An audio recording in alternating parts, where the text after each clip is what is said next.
Recording in progress, and I can see that Greta is still trying to join us. She was still in the waiting room, so I don't know whether it was a success. Chris, good afternoon. Hello, how are you? It's great to see you here. Thank you for joining us. No problem. Okay, so basically we had a short discussion with Zuzana, and she promised to deliver a short presentation at the very beginning, and then we will have a discussion. So basically, Zuzana, the screen is yours and we can start. Yeah, so let me share the presentation. So it should be uploaded now. So, hi everyone, we are happy that we could join this session. My name is Zuzana Brijova and I am from Business Development. And firstly, I would like to thank Lukas to inviting us, because I was also studying at Comenius University. So it's very meaningful for me to visit this session and tell you something about our job. And I'm in procurement and sales for nearly 20 years. And I am with ISSA for 3 years. And like half year ago, I changed to business development. And before I was working for procurement as head of procurement for Slovakia, and business development is making connection with all soft skills you have previously on your previous meeting. And now I will introduce or give a chance to introduce to my leader, Chris, which is very skillful business developer manager. And he will tell you something about himself and overview of our company and also about our client. And then I will continue about business development. What does it basically mean? Okay, thank you. So my name's Chris Martin. I am head of business development at ISSA. I've worked in account management and business development sales for 25 years now, so pretty much from leaving school. So I started off working for a company called Office Depot. I worked for them within the field sales division, then into regional sales. And then within client relationship as well. I then moved about 6 years ago to ISSA, worked within client relationship management, then was lucky enough to head up the client relationship team as well. And then about, I think it was October 2019, moved over to my current position of head of business development for ISSA. So my role is pretty much as it sounds. It's to develop the business, win new clients across the, obviously based in the UK, but across the whole of Europe as well. And also working with our sister company, Synovos, who are based in America. So they cover all of the Americas. So we're now in a position to be able to offer probably the first fully global solution in this industry for our potential clients. So yeah, a brief overview, an introduction to ISSA. So I'm just going to move everyone's faces so I can see the full screen. So ISSA, we are an international industrial BPO, so business processing organization. We provide outsourced procurement services, engineering, stores management services, and transactional solutions for our clients. So we are not a distributor of goods and products. We don't own any goods. We don't warehouse any goods. We don't deliver any of our own goods. It's a service for the procurement of those parts and stores management that we specialize in. So we are headquartered in a town called Warrington, which is in the northwest of England. As you can see from the footprint in the grid in the top left-hand corner, the blue countries is where we are currently located in. So UK, Ireland, France, Belgium, Germany, Sweden, and Slovakia as well. And due to recent client wins, we're actually currently in the process of implementing in countries such as Poland, Hungary, Belgium, Italy, Czech Republic, an agreement to provide goods to Russia as well, also Lithuania, and also into Spain. So we've been able to move out across a lot of Europe, and the plan is to focus in more countries as well. So we currently work with around about we've got about 90 plus clients. So just go back one, Zuzana. Oh, I'm sorry. Just go back a slide. Yeah, I'm back. Okay, but so I don't know we how work with just over 90 advanced corporate clients, and we service 200 locations for those clients with our procurement solutions. And within those 200 plus sites, we manage around about 150 of their engineering stores. And by manage their engineering stores, we mean we have to physically have our own people working on the client's site, managing those stores. We currently manage around about 330 million euros of spend for our clients, which involves processing just under 500,000 purchase orders, supplying over 1 million SKUs, processing about 1 million invoice lines, processing 65,000 quotations. We currently have 27,000 vendors on our books that we can purchase goods from at any point. And we've got about 20,000 people actually registered using our online systems. And we're actively managing about 350 million pounds worth of inventory for our clients as well. This is all run on our SAP for HANA program process. So we've always run on SAP, but previously we were on a very basic version of SAP. So about 18 months ago, we migrated to the most up-to-date version. So SAP for HANA enable us to work in real-time data across the globe, basically. Another benefit of that is on the old SAP, we had to basically rely on what we call an overnight build. And that meant that at the end of the day in the UK, basically the system shut down, rebuilt overnight, and was ready to go live again in the morning, which was okay in the UK and in parts of Europe where we've only got a small time difference. But obviously now that we're working more across the globe, that became a problem because it was dropping down, rebuilding in the middle of the day for some people. So that's really enabled us to kick on with our view of expanding worldwide. We have our own curated marketplace of vendors and a non-stock ordering facility called MyMRO, which is, best way to describe it is very similar to Amazon. You can log on, you can search parts from lots of different providers, select the ones that you're looking to purchase from multiple sources, and again, place the one order with ISSA. Our parent company is the Electro Components Group, and we've got about 520 employees across Europe and also in Singapore as well, where we service our client Rolls-Royce. Okay, Zuzana?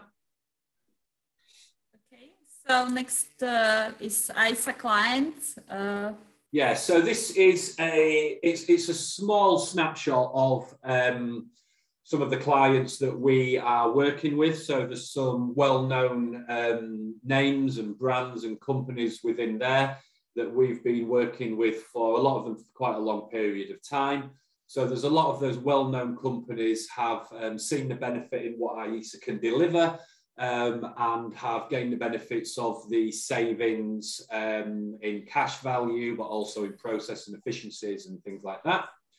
On the right-hand side, we have the main industries that we work in, and the size of the box roughly equates to the value of goods sales that we have within each of those industries. So you can see our main ones are automotive, where Jaguar Land Rover, which is based in Nitra in Slovakia, fits into. Then there's also aerospace, so the likes of Rolls-Royce, metals, the likes of British Steel, people like that. And then we are quite heavily involved with the food industry as well. So work with a lot of food manufacturers and also pharmaceutical companies. We quite often get asked when we first start speaking with a client if we work in their particular industry. And quite often, as you can see, we do. But in reality, it doesn't really matter, because within the MRO, so the maintenance, repair and operational products market, 60% of what we purchase for our clients is pretty much common expenditure across all industries. So everybody uses things like belts, bearings, mechanical PT, so motors, gearboxes, valves, PPE equipment and things like that. So what it enables us to do is consolidate all of that spend from all of our clients and use that combined spend to go out to market, to our supply base, to be able to utilize that value of spend to be able to command the best possible pricing for the right prices and the best service to be able to deliver to our clients. And things like, over to you, Zuzana. Now we have here ISSA in Slovakia. As Chris mentioned, we are in Jaguar Land Rover, and we are providing our services for Ted and Lyle in Boleras. And we are providing outsourcing procurement services, on-site store management, and transactional procurement. And now I will move, what does business development mean? It means like building a jigsaw. So you will need certain set of skills which you have learned on previous lesson, for example, brand awareness, networking, communication. Business development is process to developing and finding growing opportunities and moving on the new markets and implement our products into new markets. So what's the difference between sales and business development? So business development is long-term partnership. We usually sign agreement for 3 or 5 years, and we are helping our clients to satisfy all their needs. And we are working with potential customers. And as I was speaking with Lukas, it's sometimes hard to find potential customers. And in sales, it's short-term partnership, and sales is short-term. So you go and sell the product, you sell it one time or several times. So would you like to add something more about the business development from this side, Chris? Oh, happy with that. Or no? Continue. Because we are looking for we are building pipeline, and then prospect and potential clients, and we are moving to those markets which you see on the first map. So set of skills needed for business development. For example, it is brand awareness, and you have brand awareness with Mr. Lukas from PwC. And it basically means making your company attractive for future clients. And you need to fulfill few steps. For example, you need to say what is so special about your brand. You need to find target audience. You need to do business research. What are developing opportunities? You need to do marketing, and you need to find competitors on the market. And most of all, what is important, you need to find something what distinguishes your product from other products on the market. And now I'm moving to networking, which is Lukas' very popular part. And Lukas has made many workshops about it. So maybe Lukas also could tell us something about networking in this case. And I was also attending a networking workshop like a few years ago with Lukas. And as you know, that networking is not about only exchanging the business card, but it's about building strong relationship with partners and focus what people like and what is their passion and so on. But maybe Lukas can sum up and tell us something more about the networking in this case. No, okay. So we can discuss networking, but basically let's finish the presentation and then we can choose the topic we will discuss. We can start with business development. I can add something about networking, and we will figure out. But let's finish the presentation. That's my suggestion. Okay. I'll just add one thing on Zuzana. I'll just add one thing on the end of that. Just when you were speaking about networking. it's been massively important in the success and the growth of ISSA in particular, especially in the UK. The networks that we've built within our clients and suppliers, especially in the earlier days, has enabled us to grow the business, because within the MRO, manufacturing and maintenance, engineering sector, there's a lot of people move around. So you build those strong relationships within a client that you're working with. They may move to another client as well. You've not only delivered the service that you've said you would, but you've built those personal relationships as well. You've built that trust. So when they've gone to another company, they've actually come to you. So that's how we've been able to be very successful in the UK in building our business from pretty much nothing over the last 20 years. Mm-hmm. Sorry, Zuzana. No problem. Because we were a family-owned business, and now we move because electro components by our company. So we change a little bit of settings. But let's go back to the business development. So next skills which you need is public speaking, and you have very nice presentation with John Bates last time. And could somebody tell me something more about it? What did he remember from that presentation? From the students. I remember from it that we had to, he was talking about like creating a story, and that is how you connect with people. I think that was kind of like one of the biggest things that connected with me. This, like you put there, like the TED style talk, and how you connect with people is through building like, you know, a connection to the idea itself. Yeah, great. Yeah. Because, he thought that it's very important, and in our role, it's very important to focus on audience and not on yourself, and focus on one thing and not explain many things at once. So I will to sum up this presentation. So for business development, it is very important to build brand awareness, networking, negotiation, communication, presentation skill, management data, and multiple transaction. And now we can go into discussion. So let's discuss topic what are interesting for you. Okay, excellent. Thank you very much. And I will start. I have a strong need to make it a little bit, let's say, more tangible. So let's imagine you were talking about business development, and that obviously means that you need to look for and find new clients. But basically the question is, how do you do it? What do you do? And then Zuzana, you said it was rather demanding here in Slovakia. So let's pretend I am a prospect. Do you call us prospects, like a future potential client? Do you call them prospects? Yes. So basically, I am a prospect. And what do you do? How do you approach me? Show us so that we can fully understand what business development is about.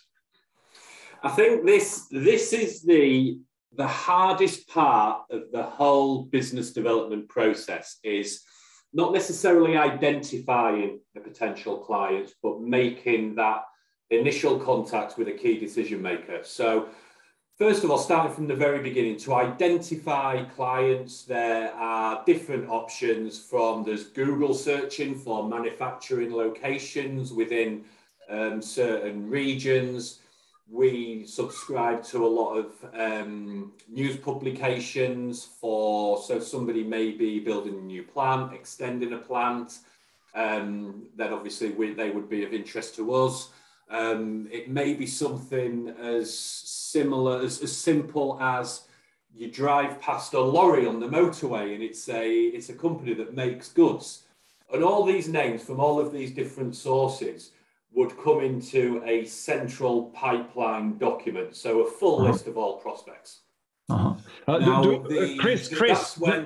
Chris, just to figure it out, do you call this like lead generation? Is this the term that you use, or How do you call this? Lead generation is one of the terms that we would use. We would call everybody becomes that we identify becomes a potential client, so a prospect that we would talk about. So until they become a client, they're still a prospect, if you like, and they're all fed into the new business or business development sales pipeline, and or lead generation pipeline, whichever terminology you'd like to use. And then that's when we have to start making introductions. So it would are identifying the correct people.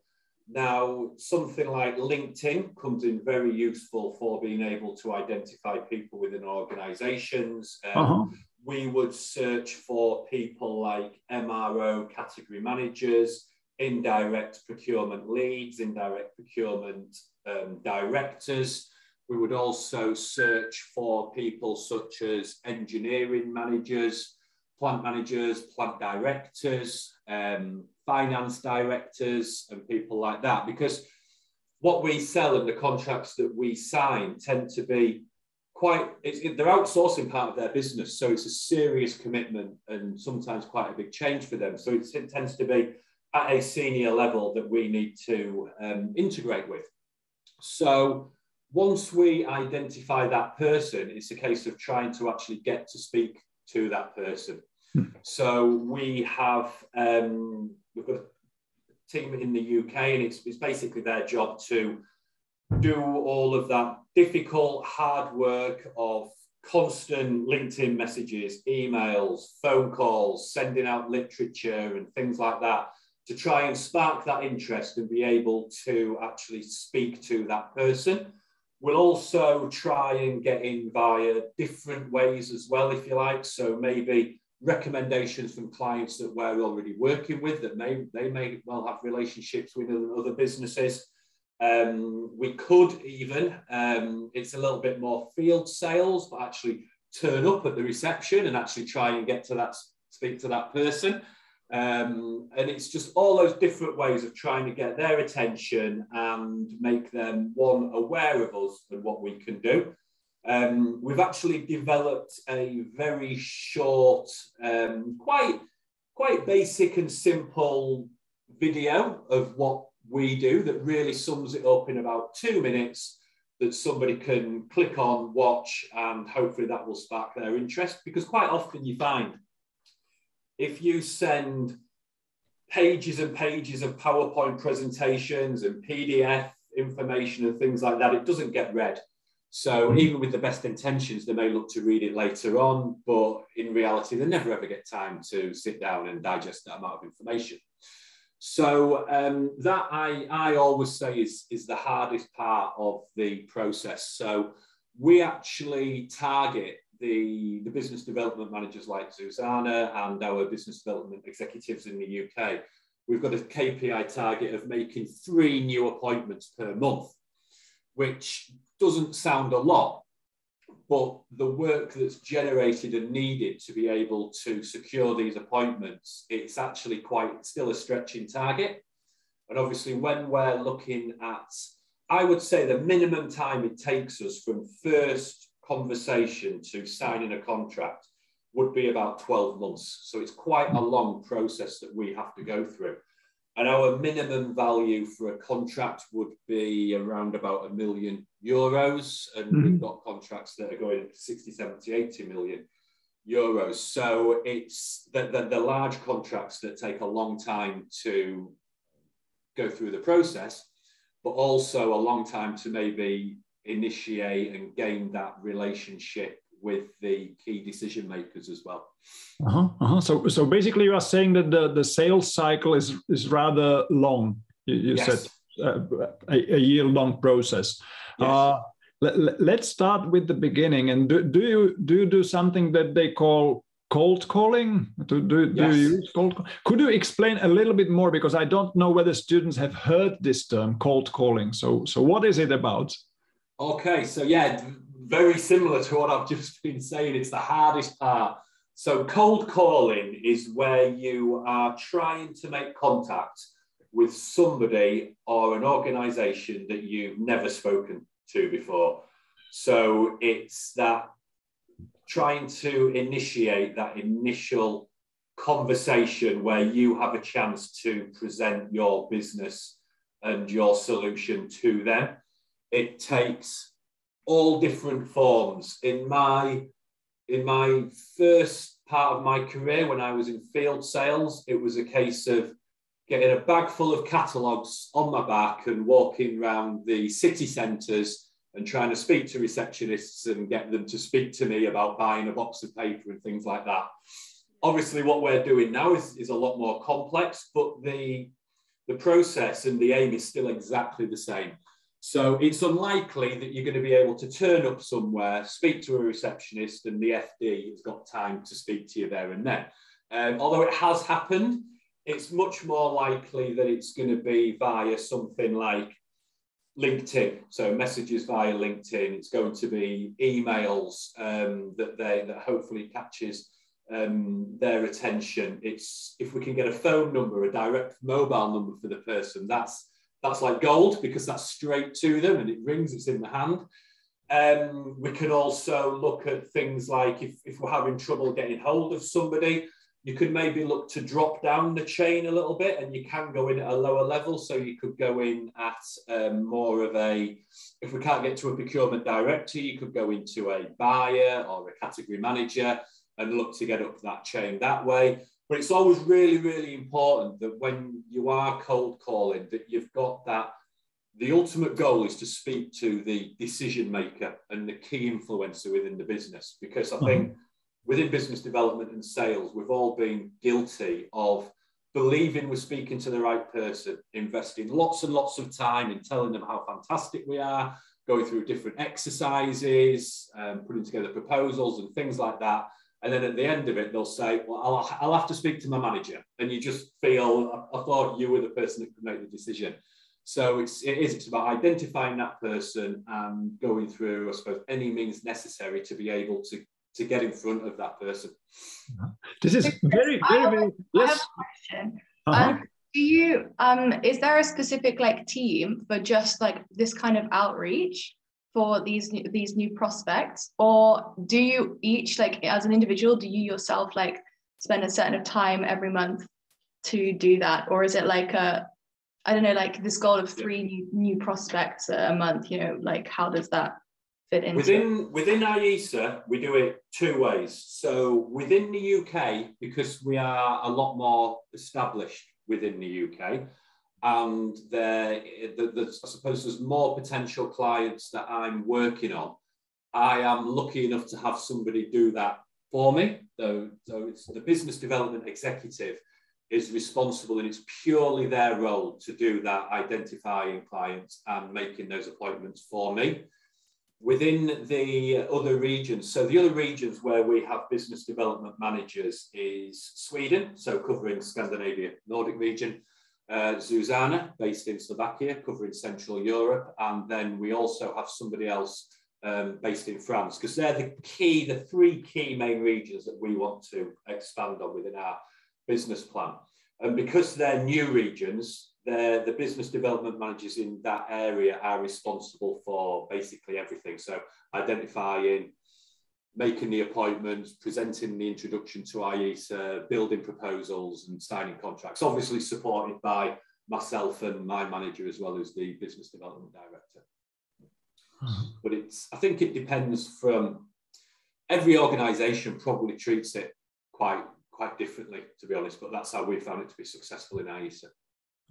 That cold calling part is very interesting, and we are talking to psychology or speaking to psychology students. So I would like to ask whether you use certain scenarios or techniques. To me, it sounds pretty scary to talk to basically a stranger and trying to impress them and trying to sell them or get in touch with them. What kind of a technique do you use? What works for you?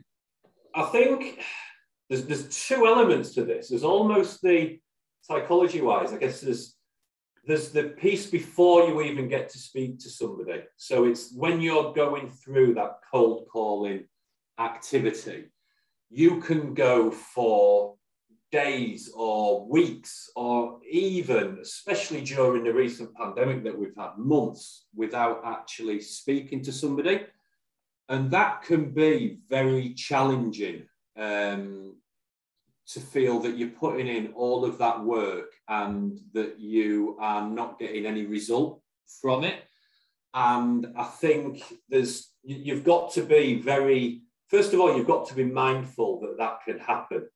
And I think my technique and my mindset is that you've got to almost remind yourself that of your previous successes and why you've been successful and how you've been successful, and that if I keep doing this work, I will eventually get the reward at the end of it by securing appointments. And it can be tough at times, but then if you carry on doing that, it will eventually drop, and it does. So we went through a process or a time within the pandemic where nothing happened for about 3 or 4 months. And then all of a sudden, within 1 week, I think we secured about 10 appointments. They all just started to drop in. And it's important, I think, to celebrate those successes, but to also remember the work that's gone into to get those successes. So the next time that you're finding it difficult, you remember what you've got to do. And that's the motivation to carry on going, to be able to achieve again. I think when you come to actually engaging and speaking to clients, it is daunting. It can be very nerve-wracking, especially if you're, say, new into a position. You're maybe not 100% sure on everything that you need to be speaking about. You might be doubting yourself sometimes on what if they ask certain questions and I don't know the answers and things like that. And you walk into a room of people you've never met before, and you've got to stand up and present the solution to the team. I think my biggest tip of what makes me feel more secure in that sort of position is to practice before. So fully practice and understand what I'm wanting to speak about. So I fully know the content, I fully know how I want to deliver it. I also tell myself that, sorry, I think I'm ringing. Let me just get rid of that. Is that me or is that somebody else?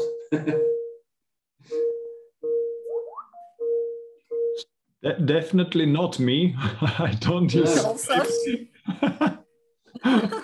Maybe it's a client.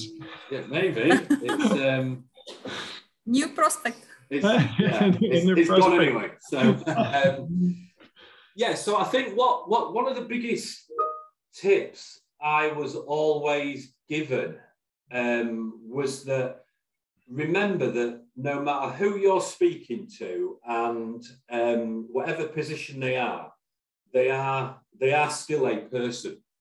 And I think the really important thing is to try and build that sort of rapport with these people. So regardless who you are, everybody likes to have that face-to-face interaction. Everybody likes to have conversations. Everybody likes to talk in the nicest possible way about themselves as well. So build up that rapport, and by asking them questions about themselves, their role, their achievements, family, and things like that. And when you start to understand people and build those sorts of relationships, I think you take it from being more of a sort of really professional, cold setting to more of a relaxed conversational setting.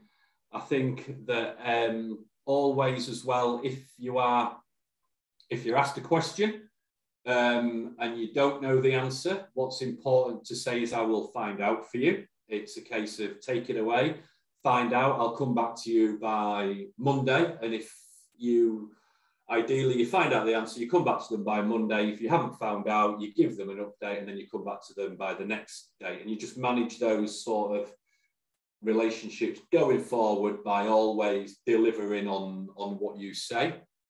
I think I think for myself personally, it's just practice. Every time you do something and every time you step out of your comfort zone, the next time you do it, it gets easier and easier to perform that. And I think that's, for me, is one of the sort of the interesting and exciting things about this job, because you can push yourself out of that comfort zone. You can then practice, you can get very good at it or more comfortable with it, but then there's always a next level that you can push yourself to as well. So you can always keep pushing and developing yourself and hopefully becoming more confident and to be able to deliver what we need to do on a daily basis in a more professional and concise way. How do you deal with being refused? Because I can imagine, I don't know what your success rate or hit rate is, but I can imagine for me, calling a complete stranger is nerve-wracking in itself. Yeah. But calling 100 people and being refused 95 times, I can't really imagine that from like the psychological point of view. But you must count with it, you know. If you are doing it, you must count with it that you will be refused like 80 times and you will get like 20 prospects from those cold call. Yeah, so it's better to have personal recommendation, as you said, but it's not always possible. I think it's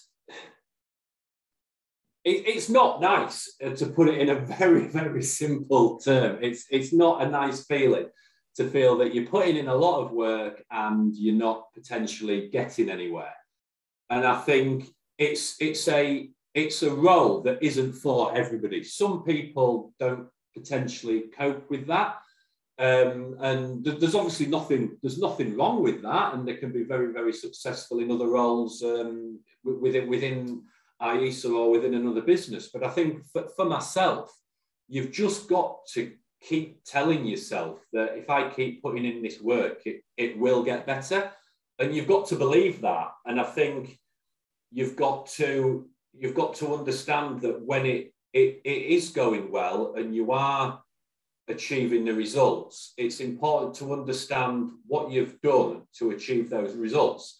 So then if you're having a particularly tough time and you're getting lots of no's, as long as you can analyze the work and the tactics and the processes that you're going through and justify to yourself that you're still doing the right things, you're still working as hard, then that satisfies you that you're doing what you can and it will come good again. It's just the nature of the role that we have to do. There's ups and downs. I think like in every profession. Yeah, I think so. Yeah, I think it's very, very easy to feel, if it's not going well, to feel sorry for yourself and doubt yourself and become upset about it. And I don't know anybody in any role that at some point in the career or even the weekly working life hasn't felt like that. And I think the important thing is you recognise when you feel like that, you understand what you need to do or continue doing to get out of that situation, and you just make sure that you do it. And then when you have that success at the end of that hard work, you celebrate it and you enjoy it, because that's what makes the job so worthwhile, is that, yes, it's tough, but there's also those opportunities to celebrate what you've done as well. Yeah, it's very rewarding at the end. And you feel really good at the end. You sign a contract, yeah. Do you use any external help, like, I don't know, coaches or trainers or someone to support you dealing with that pressure? Nobody necessarily to deal with the pressure. I think we support, within ISSA, we support each other. So the team we're only a very small team. There's 3, 4, 5, 6 of us within the business development team within ISSA. So we have, obviously we speak regularly, even though we are in different countries, we speak regularly on Teams. we have an official weekly meeting where we all come together and we discuss not just where we are with certain clients in the sales process. We also discuss maybe challenges that we're having at the time and sharing other people's experience and expertise and tips to get over it and support and things like that. So that sort of, I suppose, more emotional sort of support comes from the team. We do have within ISSA training modules and things like that. So we have LinkedIn Learning forms part of it that sits in a function that we have called My Academy. And within that, there's lots of different online training scenarios and courses that you can go on to. And they can range from things like what we're discussing now to HR training, finance training, Excel training, all different areas of business that we can utilize. We also have within ISSA as well what we call an employee assistance program. So if somebody is if the job, or to be honest with you, anything in life is being particularly stressful and causing concern and worry, they can phone the employee assistance line, gain advice from an external company. There's free counselling sessions if it leads to something like that we've got available as well. And then we have different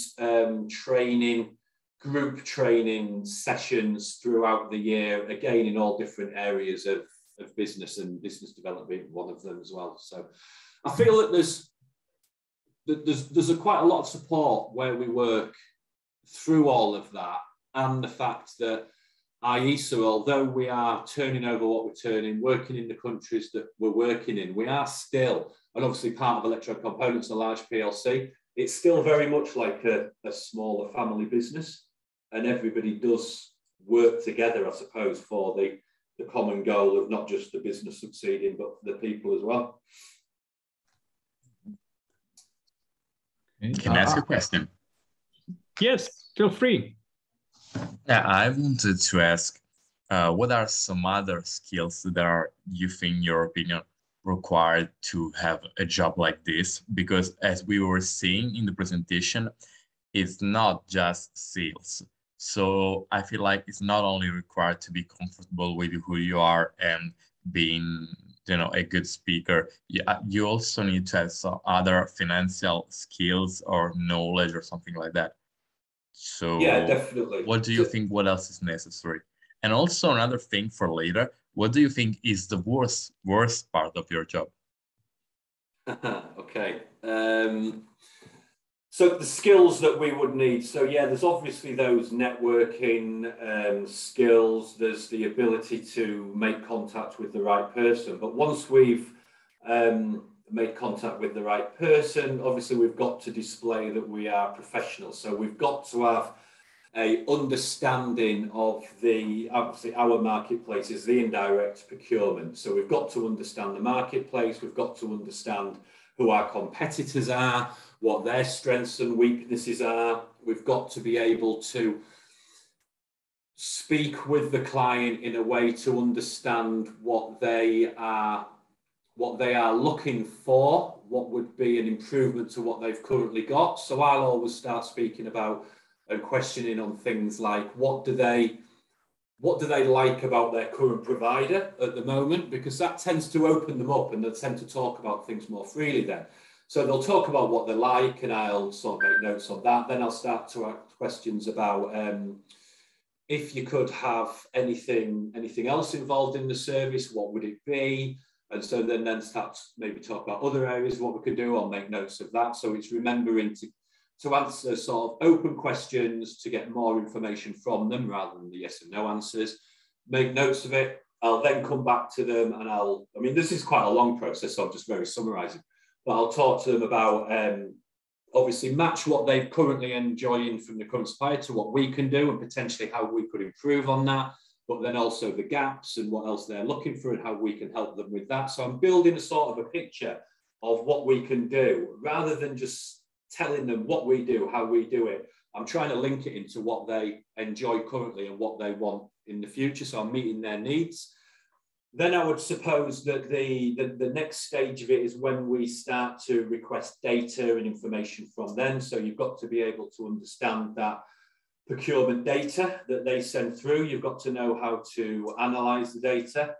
You've then got to know how to build the proposals. So not just on a service side, but you've got to know how to build the commercials as well. So we offer guaranteed savings to our clients as part of contracts. We charge for our service by what we call a management fee payment. So you've got to be able to commercially work out a correct savings percentage, a management fee that's going to obviously earn us enough profit to make the contract profitable. You've then got to be able to organise all of the internal departments within ISSA as well to actually be able to deliver the implementation of the project, and then also facilitate the handover to the client relationship team for business as usual. We've got to, although we do have support from our legal team in the building and writing of the contracts, we've got to obviously put the templates together and put in the commercials. So you've got to have a contractual understanding as well. So it's quite a broad spectrum of skills and knowledge that we've got to build for to be able to be ultimately successful in this role. The worst thing about the job is probably what we've spoken about at the moment. It's getting those no's, and it's not necessarily getting the no's at the start because we just move on to the next one then. It's if we've invested potentially a year's worth of time and gone through multiple meetings, multiple presentations, multiple scoping sessions. You've invested hours and weeks, sometimes months into certain clients, and then you're not successful at the end of that. They may decide to go with one of your competitors or not make any changes at all. And that's probably the toughest part of the job is getting a no at that point. And I would like to add that in business development, you are always zero or the hero. Yeah. So you must cope with it. It's nothing between. Mm-hmm. So any more questions from students? Yeah, Lukas? Yeah, I would like to ask. I know that salespeople use, they call it elevator pitch. What about you? Have you ever crafted some kind of an elevator pitch? Have you been using it? And what is your opinion on this? I don't necessarily use a elevator pitch as such. I do, however, always summarize at the end of a proposal, which I suppose is a form of an elevator pitch. So I will, when I've been through the whole of our proposal presentation to a room, it includes things like unit cost savings, it includes things like strategic technical savings, it includes things like inventory optimization savings, transactional savings, potential headcount reduction savings, and all these different areas that we have. And we speak about them all in detail as we go through. Then when we come to the end, I will go as summary and I'll speak about the benefits then of a contract with ISSA are X amount of unit cost savings, X amount of technical savings, X amount of transactional savings, X amount of inventory optimization savings. And it's actually on the screen in big numbers, the values that we can save. So overall, there's a potential to save you over a 3-year contract, £1.5 million, say. And that's sort of, and when I finish speaking, I'll leave it on the screen so that those big numbers sit there. So I know it's not necessarily an elevator pitch, but it's almost like a closing statement, and then obviously you open up to further questions as you move forward. But I'll always leave that sitting there so that they can see the big numbers of the potential savings. So more a summary, I would say, than an elevator pitch. And on a more positive note, what is it that you like the most about your job, so that we don't leave this conversation of like, you know, the worst part is this and this. Like, what do you like the most? There's two parts of it, I suppose, that I personally like the most. I'll let Zuzana answer hers afterwards. But the first one is obviously winning a new contract. That's fantastic. It's all your hard work, and you've got the reward for that.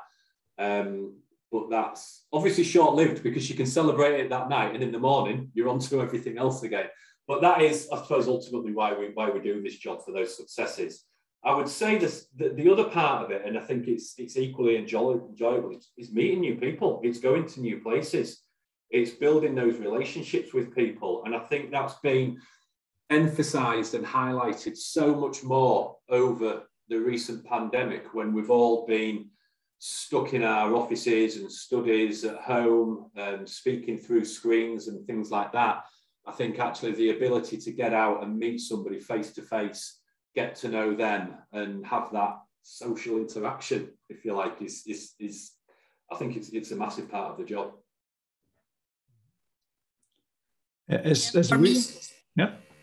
For me, I also enjoy meeting new people. And for me, it's very positive to get chance to present our products. So if I win the presentation, it's really first step, and it's good to have it. Thank you for the answers. As we were talking about social interactions, what was the impact of online communication on your success rates? Like, is there a huge difference if you are talking online with your clients or if you meet in person? I would have, pre-pandemic, I would always have said yes. And from my point of view, when you're actually presenting in a room to people, it tends to become less of a presentation where I'm talking to somebody, and it becomes more of a conversation, and you can direct what you're speaking about to certain people, so you can see everybody that's engaged. On the screen. Quite often you can't see that. Quite often as well, some people don't even put cameras on, so you can't. So you're just presenting almost to a blank screen, which is difficult. If you're in a room with people, you can gauge if somebody's attention maybe drops and try and bring them back and things like that, and it becomes that conversation. But during the pandemic, I would say that we've all been forced to do it, and we've actually been successful with two of our largest client wins ever during the pandemic, where it's all been done virtually. We've never actually met these people face to face, so that's been a positive experience of it. I think my personal view is that won't last forever. I think we'll go back to more face-to-face meetings and doing business that way. I think not 100%. There's a lot of meetings that we can do virtually now, and I think we'll probably do more of them, but I think we'll probably go back to more of those key first meetings, presentation meetings, decision meetings face-to-face, because that's ultimately how I think you build more successful relationships, by actually physically speaking to somebody in person. Yeah, Chris, as you were mentioning those online presentations and online discussions with clients, are there different skills required to be successful online? And if yes, what kind of skills? I think online, it's something that I've actually personally struggled with, especially in the early days, is that you've got to be, because you're online and somebody's potentially in their house with other distractions and things like that, I think you've got to be more, your delivery's got to be shorter and more concise and more straight to the point, because you've got to keep their attention. If somebody's in a room in a boardroom and you're presenting to them, there's nowhere else for them to go, there's nothing else for them to do, you've got to capture an audience. If they're potentially in their front room and they've got sports on the TV in front of them and things like that, which I'm sure people have done, you've got to really be able to capture that audience and keep them there. And I think you've got to do that by just keeping it very short, concise and to the point. So I think we've probably had to learn that potentially in the early days the hard way. Zuzana, what about you? Yeah, for me, it's not that much difference if I present it via Teams or personally, but personally, you can more focus on body language of those people and you can respond on it also. Because not so many people like to have cameras on and so on. So it's better. And from your point of view, from psychological, it's really good to see body language. Do you have online meetings with clients who are not on their cameras? Does that happen to you? No, with clients, no, but it sometimes happen, on some regular meeting or maybe not in ISSA, but for example, if I have, because now I'm attending, for example, coaching workshops and some people are not on cameras, so you can respond properly. Frederick would like to ask. Yeah. I just wanted to ask, not something that would be super useful for us, but it sparked my interest.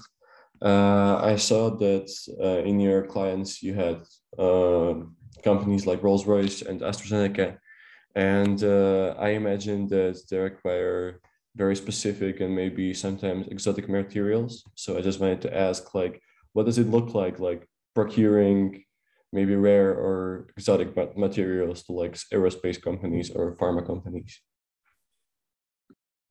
I think probably Zuzana is more procurement background is probably more best place to answer that. Yeah, so we are working on special way because we have preferred suppliers and non-preferred suppliers, and we are covering like 50% of our spend via preferred suppliers. And those preferred suppliers, we have like 27,000 suppliers altogether, but preferred suppliers, we have like only 300, and they are providing us special care and really fast delivery and so on. And they are covering all categories what we need. And it's the role of procurement and SRM manager to cover and to close contract with these preferred suppliers and to building supply chain in each country. Yeah, and I think that just to add to that, there are certain items that we obviously have to supply to these clients that are very, very specific. And quite often what we still have to go to the source that they used to procure those goods from. So we would call those or classify those as OEM parts, so the original manufacturer. And we will maintain those relationships on behalf of the client, and we will ensure that those parts are supplied with any certification or requirements that is needed for the client to source and obviously use those parts as well. So we might not necessarily be able to buy that part for less, but we still offer a transactional benefit that they're reducing the amount of suppliers they have to deal with down to just buying from ISSA. And ultimately, as long as we make sure that we purchase the right part with the right accreditation, it is pretty similar buying a part from anybody, to be honest. It's ultimately an account, a purchase order and an invoice. So yeah. And I would like to point out or stress out that I think that procurement is much more easier than business development because in procurement, everybody would like to deliver to JLR or to Rolls-Royce and so on, but to building this opportunity could be something difficult, but you need to make it as an opportunity or take it as an opportunity for the whole company. Thank you. You're welcome. And I guess Mario has a question. Yeah, can I? Actually, it is more of a curiosity. You were both mentioning multiple times that it's easier when you can pay attention to the person's body language, or, I don't know, maybe get an idea if the person is keeping attention, so you can maybe re-engage or something. And that's my curiosity. So what if worst case scenario, you notice the person is, I mean, the meeting is not going that good, the person is not giving that much attention. How do you recover from that? What do you do when your preparation is actually working? Yeah, it's difficult, especially if you are only presenting to one person. So if you're presenting to one person and they're not interested, you've got to try and spark their interest somehow. And usually I would break away from what I'm presenting and ask them a question that may relate to the subject that I'm talking about. So if I ask them a question, so how does that fit in with what you currently do? Or do you think that would be a benefit of what you've currently got? And then it actually gets them to then engage with you. And then depending on their answer, you can start more of a conversation with them to hopefully spark that interest and try and find out necessarily why they're not particularly interested in what you're talking about. And usually that can work. If you're in a group full of people, again, you can try a similar thing to try and bring them back into the room and into the conversations. Ultimately, though, sometimes it's just the simple fact that they're not that interested in what you're speaking about. And you've got to be able to identify that as well, I suppose. And just because what we do, we believe it's suitable and it's a benefit to everybody, that's not necessarily the case for certain people. So it's just being able to appreciate that and understand it, know that you've done your best, and potentially move on to the next opportunity, because nobody's ever gonna win everything. Okay. Any questions? We already reached 1 hour of our meeting, so the time is already ripe. I have one thing to ask you for, and we would like to receive some homework. We need a challenge. We need a task. I can imagine like something like call a complete stranger and try to convince him or her or something, whatever. Give us a task.